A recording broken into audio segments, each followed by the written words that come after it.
no long thing. Let's get straight to it. Today, me and Angel, we went out to have some lunch in a very nice hotel called Nagala Lodge. Beautiful, very nice grounds. Right there on some cliffs overlooking the sea. Very well maintained grounds, and I was very impressed with just the stature of the place. The trees have been well looked after. They're very mature, really nice. And I was like, I must know more about this Nagala Lodge because wow, what a lovely hotel. And I decided to look onto the website.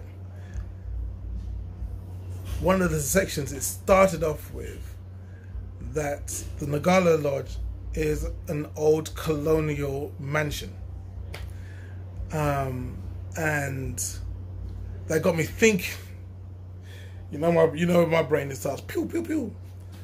I start thinking, right, and where it took me to was to Ubuntu. Now, Ubuntu, for some of you, you might be thinking of that operating system that I think Linux uses, or Linux.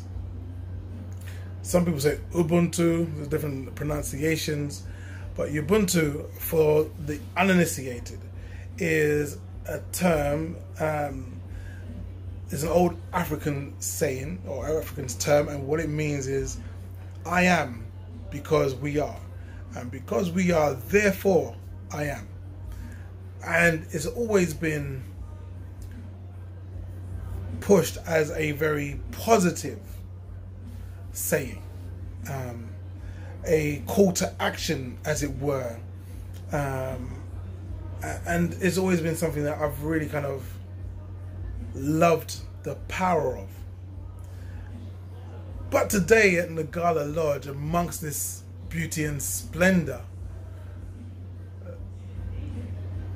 and being reminded that this beauty and splendor is as a direct result of the rape, the murder, the pillaging, the torture of, according to historical estimates, almost 2 million people from the Senegambia area, from around the Senegambia River. Just so you know, right now, the amount of people here in the Gambia is 2 million. So they literally decimated the country. And so places like this impressive mansion is there as a direct result of all that carnage. And sitting there, dressed up and looking out and impressed with the views and so on and so forth, the word Ubuntu came to mind, because at that point I realized that Ubuntu is more than just a call to action or a positive idea of nirvana, where everybody's getting on because I am, therefore you are, and because of you, therefore I am. It's also a law of nature. The idea of who I am, whether I like you or not, is a result of who you are. My interaction or non-interaction with you will, in and of itself, inform me of who I am and how I'm being, and how I'm going to move around in the world. Ubuntu exists whether you practice it or not. Ubuntu is as real as gravity, it's real as water, as real as the things that we take for granted. One of those laws of nature is Ubuntu. We are all humans. We are, if you was to take us down to the subatomic level, all one entity.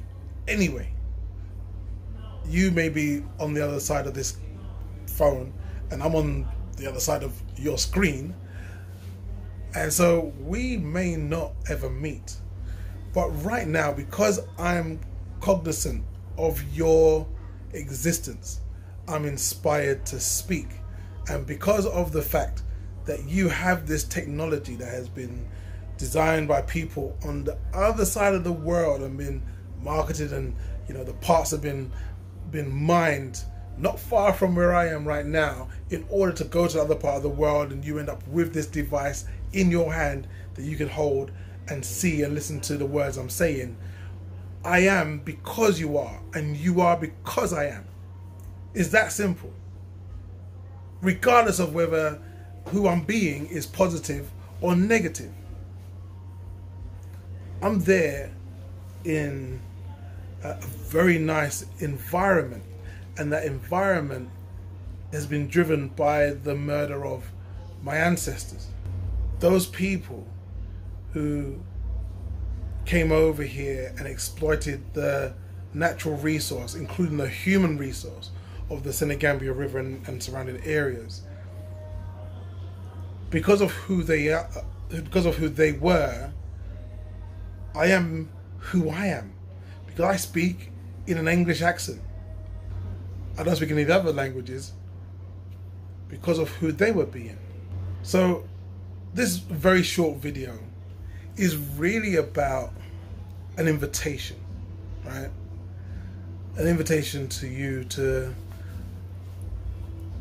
look at who you are being around this whole kind of repatriation conversation.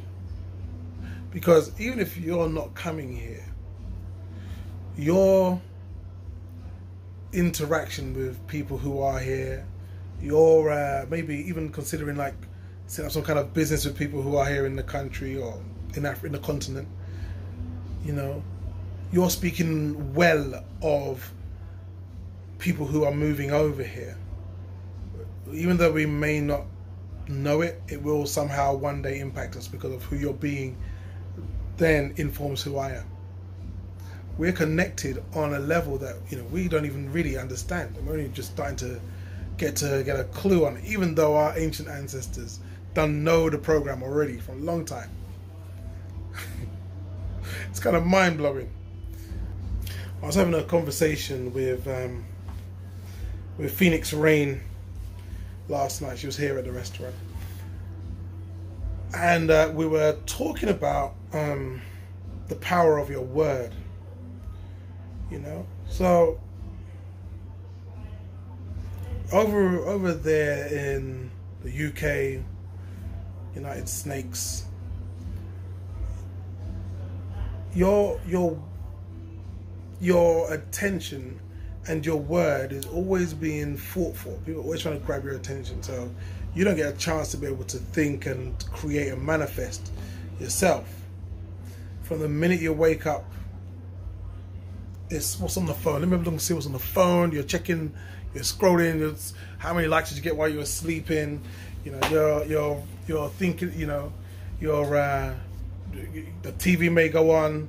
Let's see what's happening on CNN, Fox News, BBC World Service, BBC One, whatever. Good Morning. Whatever channel is your choice. If it's not that, it's music. Music is playing very loud. All these ways are able to interrupt your ability to be able to speak and be word. Speak your future. Speak and manifest what your destiny and what you want. As you go to work, your mind is thinking about what things is it that need to be done. If you're even in your house, you can't go to work because there's no separation between home and work.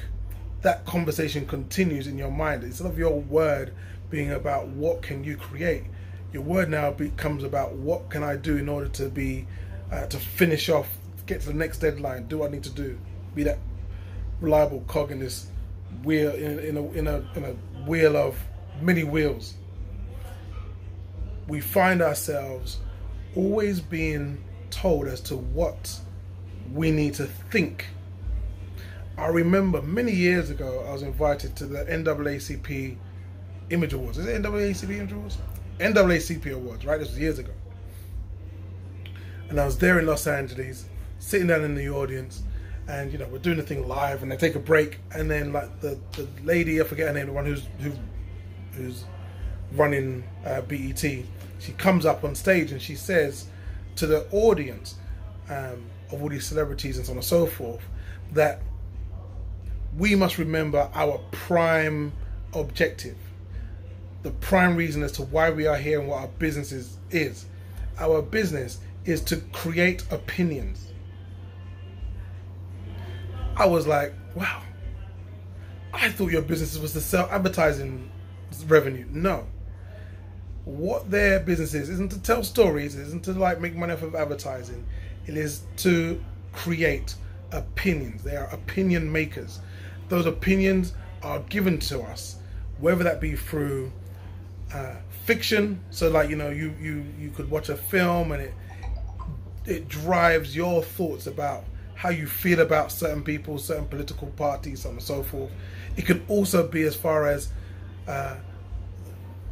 you know, a literal, what's that word I'm looking for? Factual, like, you know, documentaries and so on and so forth, where you're learning about, I don't know, the environment and global warming and so on and so forth, and that will then get your mind to think another way.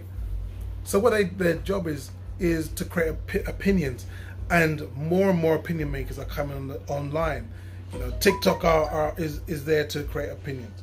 You know, Facebook is, YouTube is, even me right now. What I'm doing is creating an opinion. Ubuntu, for example, is not just something to aspire to. Ubuntu is a law of nature, and whether you like it or not, I am because you are, because you are, therefore I am. What I love about the Gambia is that the Gambia doesn't have so many people vying for my attention, to the point where now my word has more oomph, has more heft.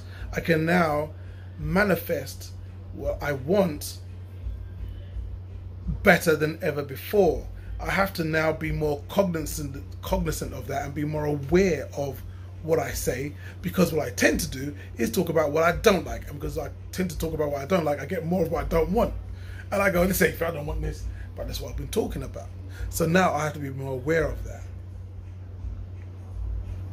That's one of the good things about being here. It drives you to be more thoughtful about who you are being at every moment, whether you're in a good mood or bad mood, whether you are sitting down, you know, under a mango tree chatting with some friends, or whether you're in a massive mansion of a colonial past. Think about who it is you are being at every one time, because boy, I need you. Who you are is going to have a direct effect on who I am. And because of who I am, therefore you are. This is your brother Marley, signing off. Much respect to you. Peace.